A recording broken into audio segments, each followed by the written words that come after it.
মানে মুখটা আমার কপাল খারাপ কপাল। হ্যাঁ সেটা তো অবশ্যই, সেটা আর নতুন কি, এটা অবশ্যই আমার কপালে খারাপ, এটা আর নতুন কথা কিছু না, তাই না বলো? আর রোদ্দুর দেখে নাও, টালির উপর এখন দিয়ে দিলাম, কড়া রোদ্দুর আছে। হাই এভরিওয়ান, সুপ্রভাত, শুভ সকাল সবাইকে জানাই আমার চ্যানেল প্রিয়াঙ্কা তপব্রত ব্লগসে স্বাগত আর অনেক অনেক ভালোবাসা। আশা করছি তোমরা সবাই খুব ভালো আছো। আজকে আরও একটা নতুন দিন, নতুন ব্লগ শুরু করলাম, আর আমার সাথে সাথে ওরাও কিন্তু ব্লগ শুরু করেছে, ঘন্টু আর ফন্টু। আশা করছি দুজনকেই দেখতে পাচ্ছ। আজকে সকালে ব্লগটা অনেক সকাল সকাল শুরু করেছি। সকালে উঠে ফ্রেশ হয়ে আজকে সবার প্রথম কাজ প্রতিদিনের মতো পাখিদের নয়, এখন আমি পোস্ত বাটবো। ভাই টিফিন নিয়ে যাবে ভাত তরকারি, তাই এখন মাকে পোস্তটা বেটে দেবো রান্নার জন্য, কারণ পাখিদের ঘরে ঢোকা মানে আমার সেখানে 30 থেকে 45 মিনিট সময় যাবে। আর এতটা সময় যদি আমি এখানে দিয়ে দিই তাহলে হয়তো মাকে রান্না করে আর কি পোস্তর জন্য ওয়েট করতে হবে, আর নাহলে ভাইয়ের টিফিন নিয়ে যাওয়া হবে না। তাই আর কি মাকে বললাম আগে আমি পোস্তটা বেটে দিই, তারপরেই পাখির ঘরে যাব। দেখো পাখির ঘরের দরজাটাও খুলিনি, কারণ খুললেই আর কি মানে ওরা আর কি আমার সাথে ঝগড়া করা শুরু করে দেবে, তাই আর কি দরজাটা এখনও বন্ধই রেখেছে। আগে পোস্তটা বেটে দিই, তারপরে আর কি ওদের ঘরের কাজগুলো সব করব। পোস্ত বাটতে তো বেশি সময় লাগবে না, তো কাজটা করে নিই আর কি করবো। এমনিতে এখানে দাঁড়িয়ে কথা বলছে, আমার গলা পেয়ে আর কি ওরা কথাবার্তা শুরু করে দিয়েছে। এখানে পোস্তটাও এনে রেখেছি, জল আনলাম, শিলটা ধোবো, ধুয়ে আর কি পোস্তটা বাটবো। আর জানি না দেখা যাচ্ছে কি না, ওখানে আর কি ওদের মতো কাজ করছে। এখনও অবধি সেইভাবে রোদ্দুর উঠিনি, অনেক সকাল থেকে আজকে ব্লগটা শুরু করেছি, আর সুন্দর পাখিও ডাকছে, আশা করছি শুনতে পাচ্ছ। যাই হোক, আজকে ব্লগটা এখন থেকে শুরু করলাম, তোমরা দেখতে থাকো, আশা করছি ভালো লাগবে।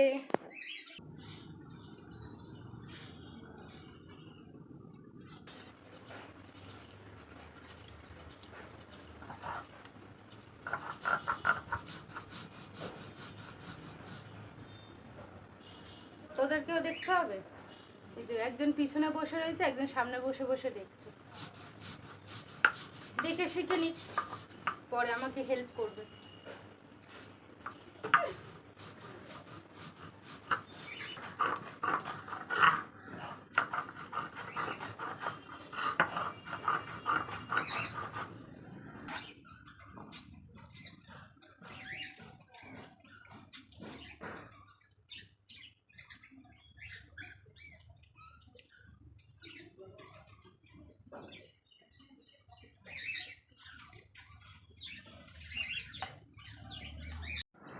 ভাইয়ের মতো অল্প করে আর কি ভাত বসানো হয়েছে, আর একদিকে মুগ ডালটা ভেজে জল দিয়ে দেওয়া হয়েছে। মুগ ডালটা সিদ্ধ হয়ে গেলে তারপরে আর কি ফোড়ন দেওয়া হবে।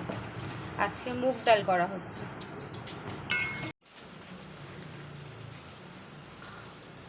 লেবু জলটা খেয়ে তারপরে আর কি পাখিদের ঘরে যাব, ওদেরকে খেতে দেবো। পোস্তটা বেটে দিয়ে এসে দেখলাম মা আর কি জলটা গরম করেই রেখেছে।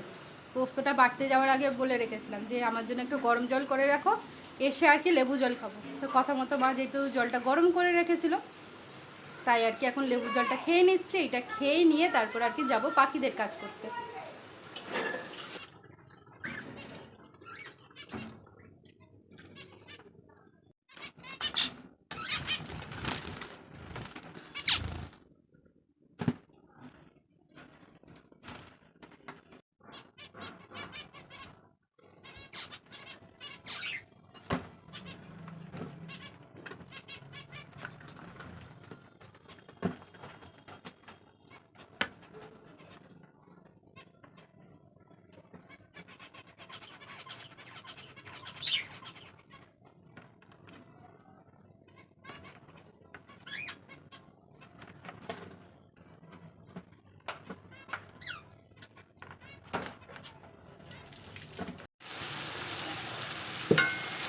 শুধু এই পোস্তটা বাকি, পোস্তটা হয়ে গেলেই রান্না কমপ্লিট।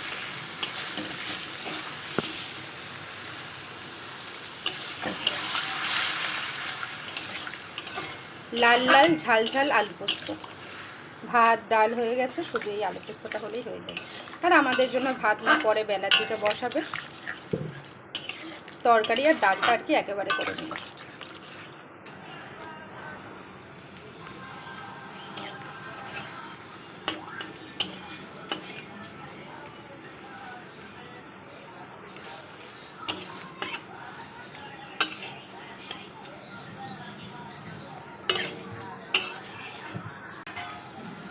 মা ভাই টিফিন প্যাক করছে আর আমি একদিকে পাঁপড় ভাজছি।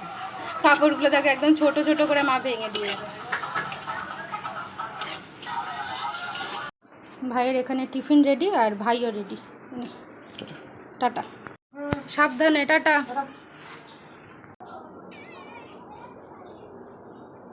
প্রতিদিনের মতোই আর কি খাইয়ে দিতে হচ্ছে, মানে খাওয়ার জন্য আর কি আমাকে আর কি ডেকে ডেকে ডেকে ডেকে পাগল করে দেবে, কিন্তু যেই খেতে দেব তখন আর খাবে না।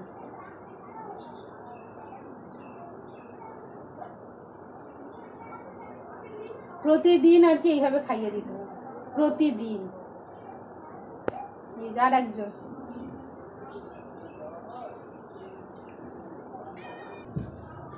আর একজনও আজকে খাইনি, আর একজন আর কি বাইরে ঘুরছে, ওটাকেও ধরে আনবে। এটাকে আগে খাইয়ে দিয়ে এটাকে ছাড়লেই এক্ষুনি পালাবে।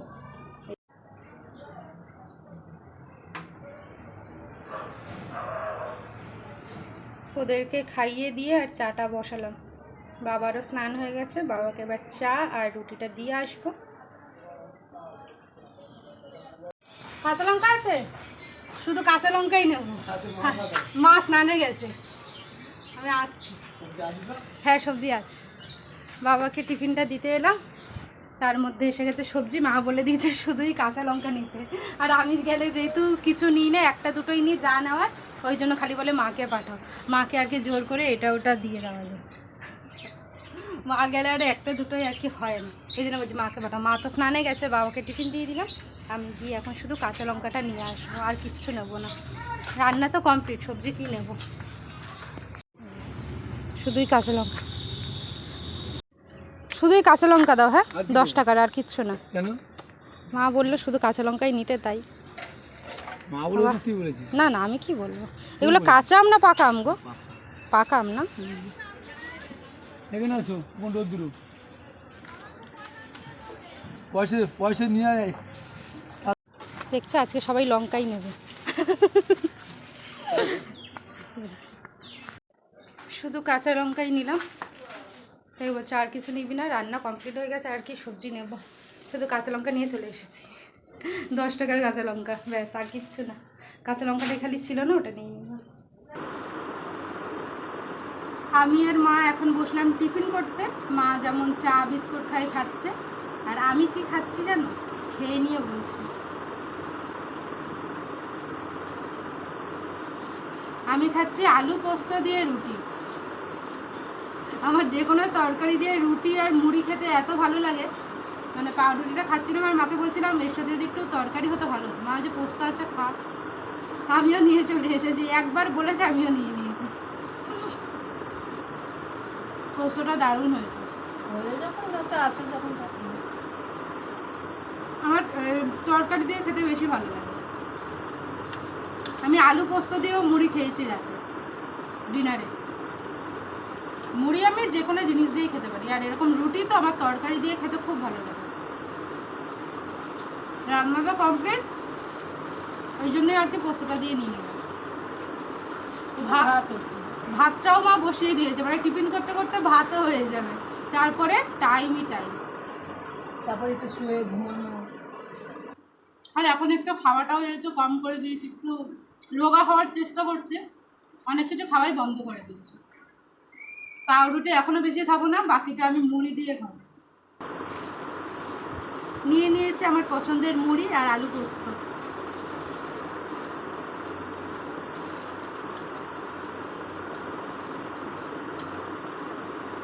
মুড়ি যে কোনো জিনিস দিয়ে আমি খেতে পারি। রান্না তো নেই, তবে সময় রয়েছে যখন অন্য একটা কাজ করব। কাঁচা আম রয়েছে বেশ কয়েকটা, আমগুলো ধুয়ে কেটে আর রোদে দিয়ে দেবো, আচার বানাবো। আজকে রোদ্দুর রয়েছে, তাহলে এই কাজটা করে নিই।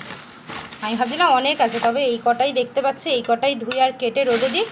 আবার আম নিয়ে আসলে আবার আর কি সেটা মিশিয়ে দেবো। এই কটা আপাতত ভালো করে ধুয়ে এনে আর কাটি। আর রোদ্দুর দেখতে পাচ্ছ, রোদ্দুর রয়েছে, একদিন আর কি রোদে দিলেই হয়ে যাবে। কদিন ধরেই ভাবছিলাম একটু আচার বানাবো, তো এই আমগুলোর কথা মনে পড়লো কালকে আর কি। বাবা দিয়েছে আমগুলোকে, একজন দিয়ে গেছে। অনেক কটা কাঁচা আম রয়েছে, এখন এগুলো ধুয়ে ভালো করে কেটে রোদে দিয়ে দেবো। আমি আমগুলো ধুতে এসেছি আর বুল্লু ভেবেছে হয়তো আমি মাছ টাছ কিছু ধুতে এসেছি, এমন করে এলো। এমনিতেও তো তোকে মাছ দিই না, কাঁচা জিনিস কোনো দিন দিই, তুই আমার কাছে ছুটে এসেছিস। ও ভেবেছে আমি কী না কি ধুতে এসেছি একদম। আমি কোনো দিন ওদেরকে কাঁচা কিছু দিই না। এই যে ঘন্টু আর বুল্লু, আরে সর, আমাকে আমার কাজ করতে দে। দেখো দেখো এরকম করে পায়ের কাছে।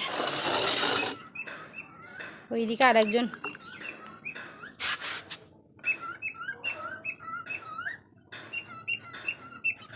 শুনতে পাচ্ছ তো? আমি এখানে কথা বলছি, ওখান থেকে আর কি ওরকম করছি। ঠিক আছে ঠিক আছে, ডাকতেই থাকবে এখন।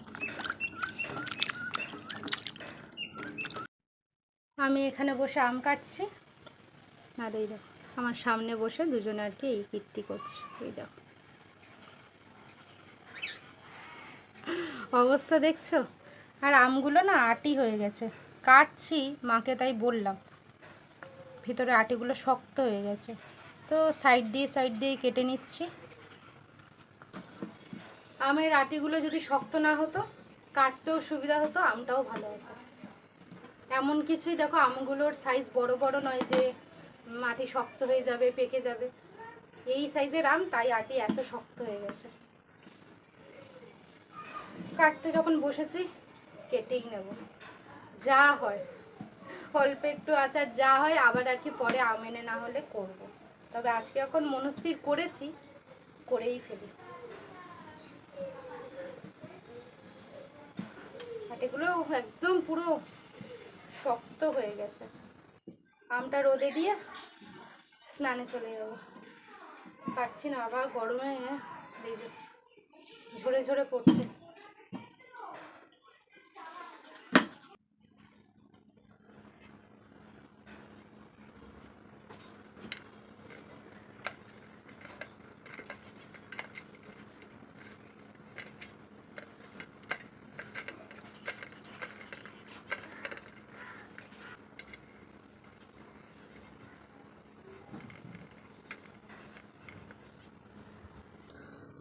আমগুলো ধুয়ে টুকরো করে কেটে নিয়েছি, কেটে অল্প করে হলুদ দিয়ে দিয়েছি। আর রোদ্দুর দেখে নাও, টালির উপর এখন দিয়ে দিলাম, কড়া রোদ্দুর আছে। আমগুলো একবেলাতেই আশা করছি অনেকটাই আর কি রসটা শুকিয়ে যাবে।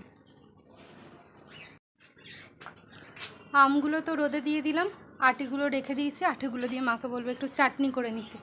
আর আমার ঘেমে অবস্থাটা দেখো, আমি পুরো ভিজে গেছি, স্নান করে আসি আর পারা যাচ্ছে না, আমার অবস্থা পুরো খারাপ, এতটাই গরম। স্নান করে চলে এসেছি আর মাও ভাত বেড়ে রেডি হয়ে গেছে। আজকের দুপুরে লাঞ্চে রয়েছে ভাত, সাথে পাঁপড় ভাজা, মুগ ডাল জিরে টমেটো দিয়ে ফোড়ন দেওয়া, আর রয়েছে আলু পোস্ত। এই হলো আজকে আমাদের দুপুরের মেনু, ভাত ডাল পাঁপড় ভাজা আর আলু পোস্ত। মা নিয়ে নিয়েছে, আমি বাবার ভাতটা রেখে দিয়ে এলাম, আমিও নিয়ে নিই। আলু পোস্তটা তো আমি আগেই খেয়েছি টিফিনে, পাউরুটি দিয়ে দারুণ হয়েছে। আমি আগে পোস্ত দিয়ে খাবো, তারপরে ডাল দিয়ে পাঁপড় ভাজা খাবো। খাওয়া কমপ্লিট, এখন আবার বাইরে এসেছি, বাবা একটা কাজ দিয়েছে, সেই কাজটাই এখন করব। বাবা এদের অবস্থা দেখো, গরমের মধ্যে। আর এখানে এই যে ঘাসগুলো হয়েছে, ঘাস না, এগুলো কিছু একটা শাক হবে, আমি এখনও জানি না। শাকগুলো কি সুন্দর আর কি চাদরের মতো বিছিয়ে থাকে, কিন্তু এরা সেইগুলোকে একদম শুইয়ে দিয়ে তার উপর শুয়ে পড়ে আর কি হচ্ছে এইসব, কী আর বলবো। ঠিক আছে, সেটা এবারে তোমাদের সাথেও শেয়ার করব। আমাদের সবার কিন্তু খাওয়া কমপ্লিট, খাওয়া কমপ্লিট, খাওয়া কমপ্লিট, মায়েরও খাওয়া কমপ্লিট হলো, হলো বাবারও হলো, এই যে মায়েরও হলো, এদিকে বাবারও হলো। এবারে দেখাচ্ছি কি কাজ। বাবারে কি রোদ্দুর, মা কেমন গরম বলো। হ্যাঁ কি পড়ছে? বরফ পড়ছে, মা বলছে বরফ পড়ছে। আজকে প্রচণ্ড গরম, একদম গুমোট গরম আজকে। আশা করছি বুঝতে পারছো।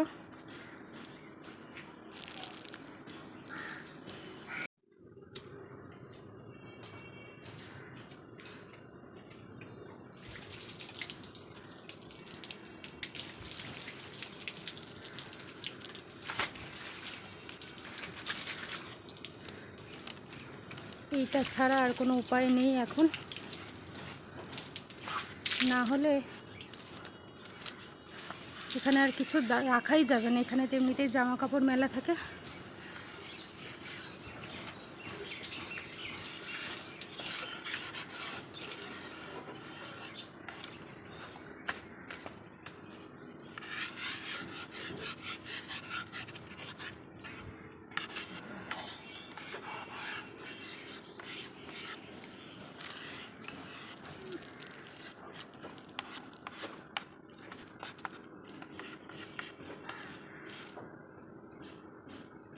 দেখতে পাচ্ছ কত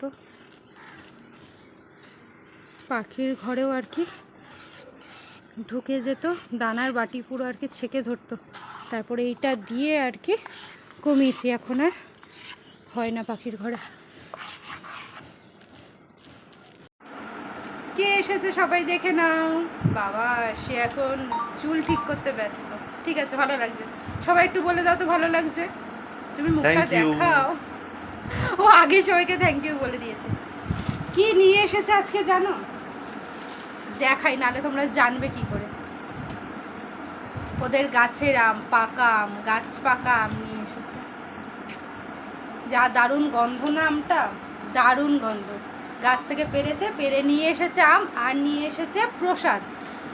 সেদিন তো তোমাদের বললাম আমার জন্মদিনের দিন যে সৌর গেছিলো তারাপীঠে, তো তারাপীঠ থেকে আর কি প্রসাদ এনেছে, সেটাই আর কি তবু আজকে নিয়ে এলো।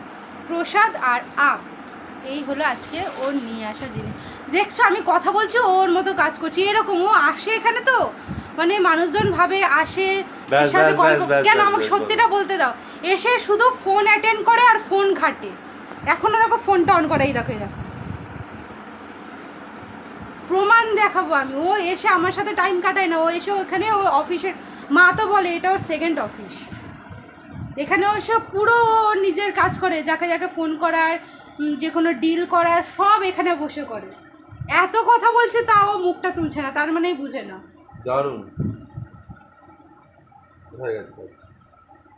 ও এখানে আসে কাজই করতে। তুমি টক টক করে আওয়াজ হচ্ছে এখনো, করে ফোনটা এখনো হয়নি, এখনো হয়ে গেছে, তাহলে ফোনটা জ্বলছে কেন? কায়দাবাজি, ও খালি এরকম করে জানো না, খুব বদের হাড়ি একদম। এটা কারেন্ট ছিল না, ও যখন ঢুকেছে কারেন্ট নেই, যা কষ্ট হচ্ছিল এই গরমে কি বলবো। তারপরে তো কারেন্ট এলো, ওই যে ফোনে টুংটুক আছে, ফোনটা ঘাটার জন্য এখন মনে হচ্ছে করো করো না, ওই দেখো ফোনে এখন আওয়াজ হচ্ছে। ও কি গরম সেটা বলো একটু তুমি। খুব ভালো গরম, ও মারাত্মক গরম, মারাত্মক, মানে ভাবনার বাইরে। আর আমার মুখে আবার দেখো ভর্তি হয়ে গেছে কপালে, এখানে মানে মুখটা আমার কপাল খারাপ। কপাল, হ্যাঁ সেটা তো অবশ্যই, সেটা আর নতুন কি, এটা অবশ্যই আমার কপালে খারাপ, এটা আর নতুন কথা কিছু না, তাই না বলো?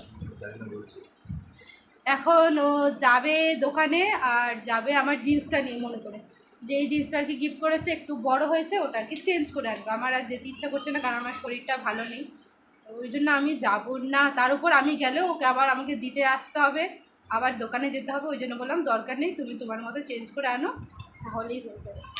যাই হোক চলো, আজকের ব্লগটা বড় করছি না, আজকের ব্লগটা তাহলে এই পর্যন্তই রাখছি। ওর মতো ফোন ঘাটতে থাকো। ব্লগটা তোমাদের কেমন লাগলো অবশ্যই জানিও, ভালো লাগলে লাইক কমেন্ট শেয়ার করে দিও। চ্যানেলে নতুন হয়ে থাকলে বা চ্যানেলটা সাবস্ক্রাইব না করে থাকলে চ্যানেলটা সাবস্ক্রাইব করে পাশে থেকো। কালকে দেখা হচ্ছে নতুন ব্লগ নিয়ে। সবাই ভালো থেকো, সুস্থ থেকো, টাটা।